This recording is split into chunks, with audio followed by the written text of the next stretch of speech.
Well, what's going on, everybody? Aaron Nagler here with Cheesehead TV, coming to you live on Tuesday morning. The Packers have the day off, the players, that is. The coaches will be hard at work drawing up game plans, schematically and otherwise, for the showdown with the Eagles on Sunday. Obviously, the Packers still have to stay away from the facility.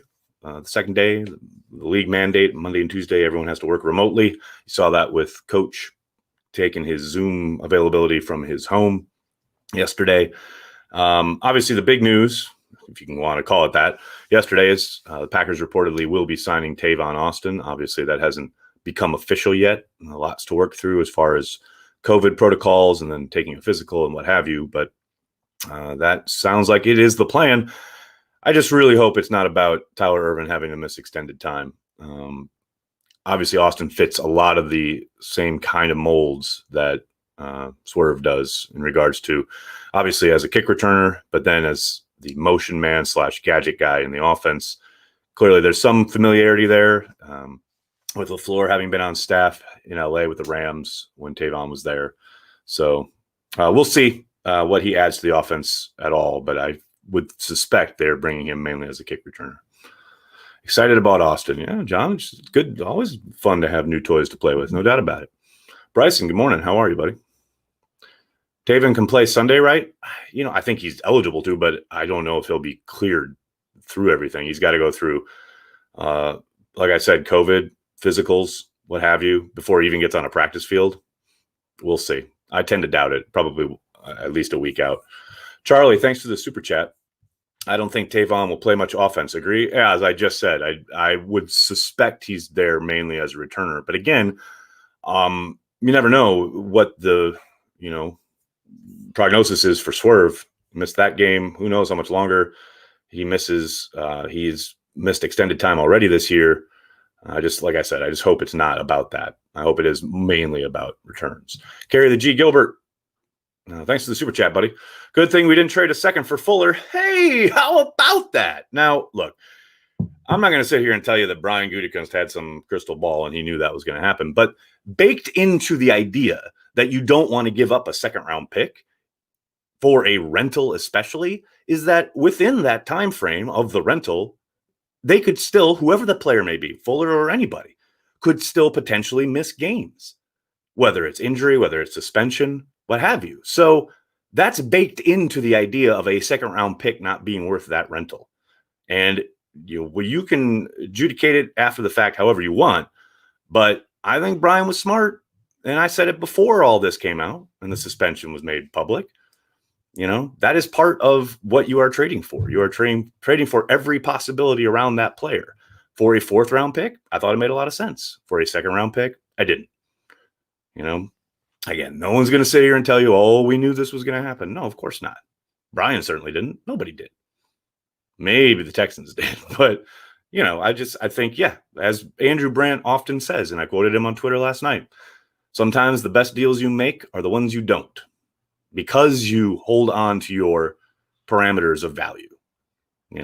I know Andrew was involved back in the day when the Packers were trying to sign LeVar Arrington, and they missed out on that and everyone was really bummed. And then, he went on to have a very lackluster career. And I believe he was injured more often than not after he signed with Washington. So, he's got long experience here, but sometimes you have to stand firm on what you think the value is. And sometimes, best deals you make, the ones you don't. What else we got here? Carson Wentz's performance last night. Thoughts? I have no thoughts. I turned the game off at halftime. Come on. You people watched all of that? That game was an abomination. I don't think Doug Peterson's doing him any favors. Let's put it that way. Nathan, thanks for the super chat. Patton's defense matches very well against the Chiefs, Seattle, Steelers, and other playoff teams. I'm not afraid of Seattle. Rodgers will have 15 seconds to pass. Nathan, I think, the big, matchup there, cat and mouse game, so to speak, will be against Jamal Adams and how they want to deploy him if the Packers were to meet the Seahawks. But got a long way to go before we get there. Nathan, I do agree that with the sentiment that I saw someone put this in the comments yesterday, and I somewhat agree. I do think the Packers defense is better than probably the noise around the internet would have you believe. They are maddeningly inconsistent, and they seem to have the same weaknesses week after week, which obviously, if you are a knowledgeable offensive coordinator, you can scheme to exploit those weaknesses, as we saw in the NFC Championship game last year. But I do think they are better than maybe some of the press clippings would have us believe. Ryan, thanks for the super chat. Is it a certainty the Packers retire number 12? Yeah, Ryan, for Lynn Dickey. Number 12, baby. You heard Rodgers himself say number 12. Yeah, I would think so. Definitely.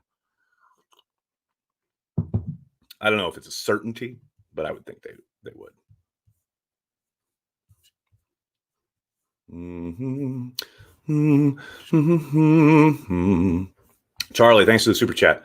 We have been giving Shepard too many opportunities. I tend to agree there, especially when it comes at returns.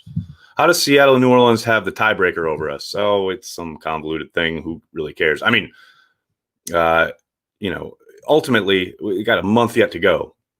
I don't really worry about the tiebreakers until, late December. Let's just win our football games and let the rest take care of itself. Big Cheese, thanks to the super chat. I like to see Aaron Jones get more chances in the pass game. I haven't seen it a lot, and I feel they aren't using him to his full this year. I think you mean full capabilities, possibly. It is kind of a week-to-week thing, and it seems to come in and out of favor with LaFleur. We saw the same thing last year. I do hope they start to feature him a little bit more in the passing game as we hit the stretch run here. You got to think some of it is about, they have a lot of other weapons and they have other guys they want to get the ball to. But I do agree that possibly maybe they're saving some of it for the stretch, but we'll see.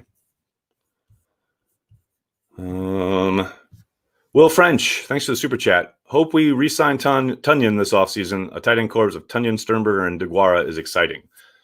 Is it? Am I losing my mind? I thought he was restricted. Hold, please.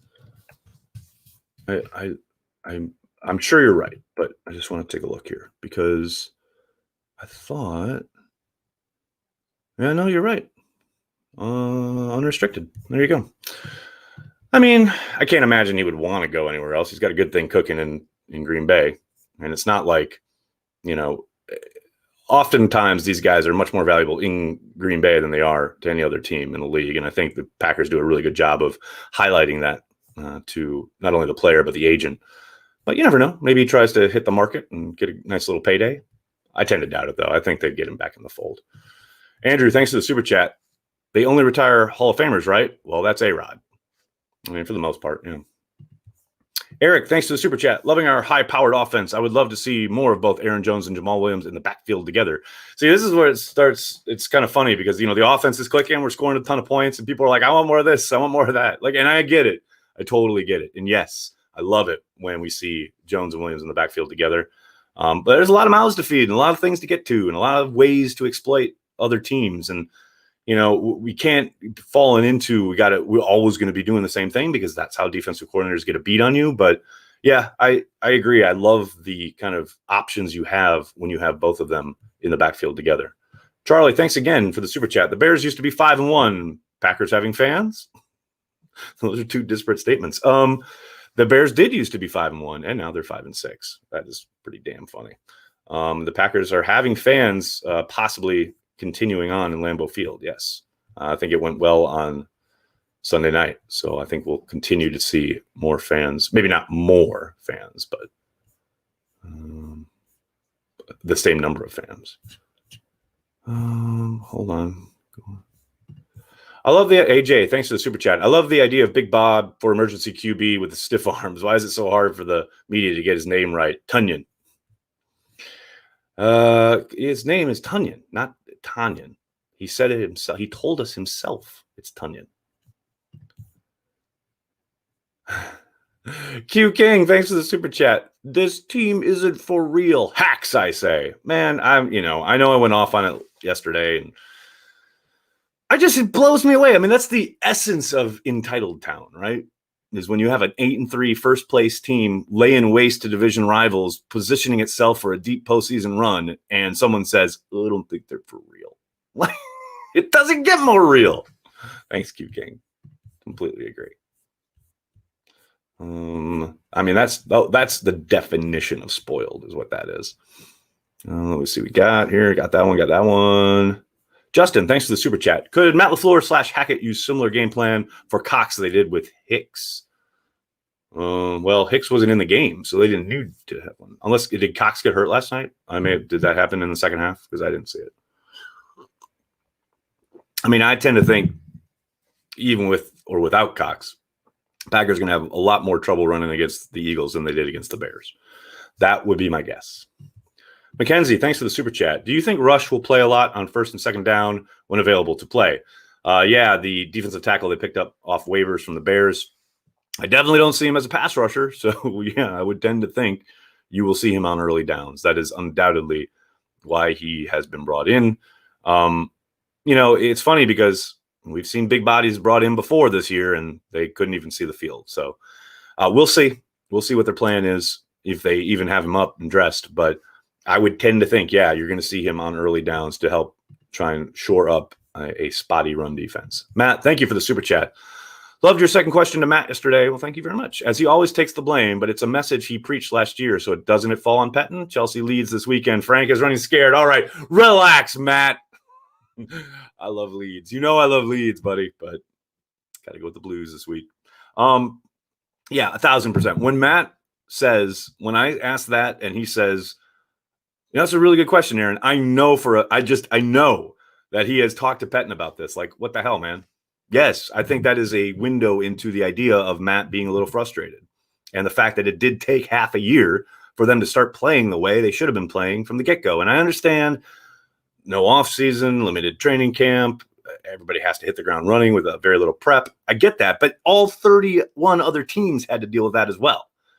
And I get defenses down around the league, offenses are crazy, but it just seems like there's an energy and a cohesiveness now that has been lacking for months. And it shouldn't have taken this long to arrive at that. But in summation, in closing, I like to say, go Blues. Carry the G. Gilbert, thanks to the super chat. Elton Jenkins for Hall of Fame at all 5 positions. I mean, why not? Let's get nuts. Worried about a new look offense from Darrell Bevel in our next matchup? I'm never. Did you just ask if I'm worried about Darrell Bevel? Come on now. No, I am not worried about Darrell Bevel. How scared should we be for the game versus the Titans? Well, it's not going to tickle. Let's put it that way. I'm not worried about it right now because they're playing the Eagles first. But yeah, man, that's going to be a tough one. No doubt about it. Rush probably would have played in place of Hicks Sunday night on some snaps at least. We signed him at the right time. I like him for the stretch run here. A lot of Grady Jackson / Howard Green vibes coming from a man Rush. We'll see. Let's see.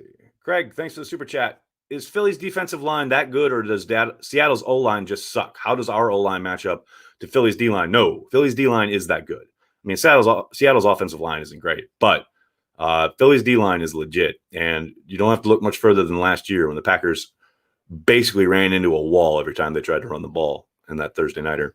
I don't. Like I said earlier, I suspect the Packers will have lots of trouble running against the Eagles. I think they'll be able to make hay in the air, but it's going to be tough.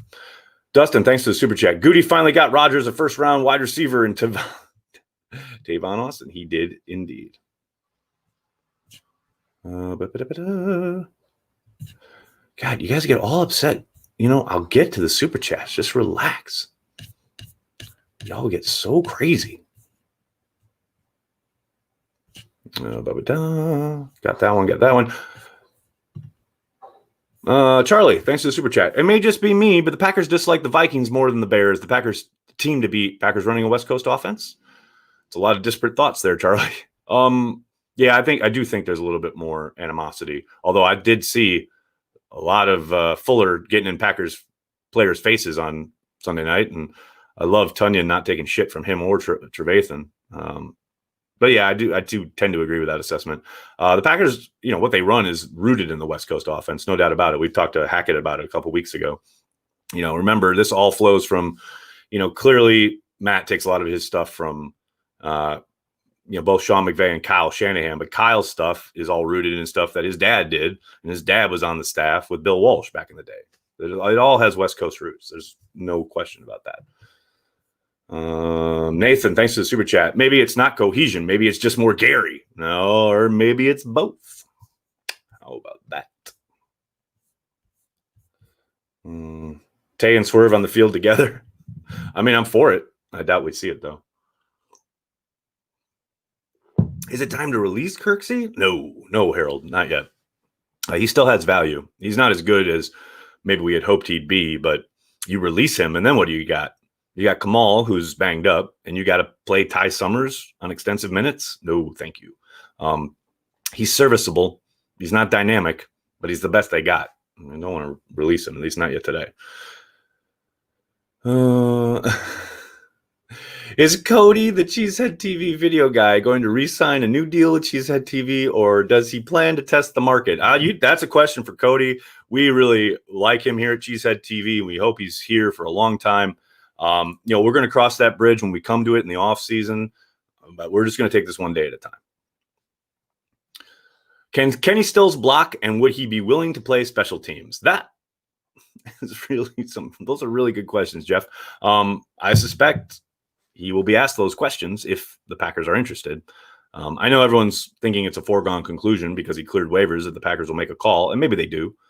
But yeah, we'll see. I have a hard time seeing him get into the rotation ahead of like guys like EQ and MVS, but maybe they roll the dice there. We'll see. When was the last time we put up 40 plus on all our North opponents? I don't think it's happened, Michael. Didn't I see some stat that said it's the first time it's ever happened? Someone will correct me if I'm wrong. I'm sure. Charlie, thanks to the super chat. Tunyon is the new George Kittle. Oh, Packers fans hope so. I mean, he's not the blocker Kittle is, but certainly got the moves downfield. Patrick, thank you for the super chat. Hello from across the pond. Keep up the great work. Great job. Super chat number 2. Thanks, Patrick. Justin, thanks to the super chat. Fans who wanted Fuller are quiet.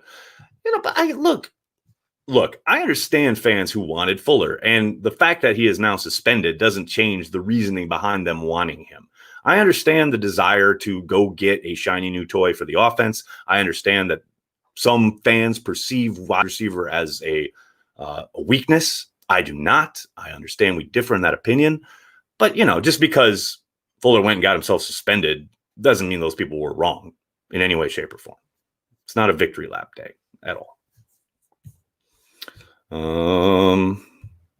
Just making sure I didn't miss any super chats. Everyone get all up in their feelings about it. I think I got them all. It's Trevor Kincaid on Facebook. What are you doing? What year is it? Did I just wake up from a coma? No, they're not signing Clay Matthews. No. Will we see A.J. Dillon in his legs anymore this year, Mike? I don't know. We'll see when he gets off the COVID list. Matt was asked about that yesterday. He said, can't even talk about it. As I said, was it yesterday? I did a lot of reading when I got tested positive for it. And sometimes you can be testing positive for it. It can remain in your body for as long as up to 3 months. So my only presumption here is that he is continuing to test positive.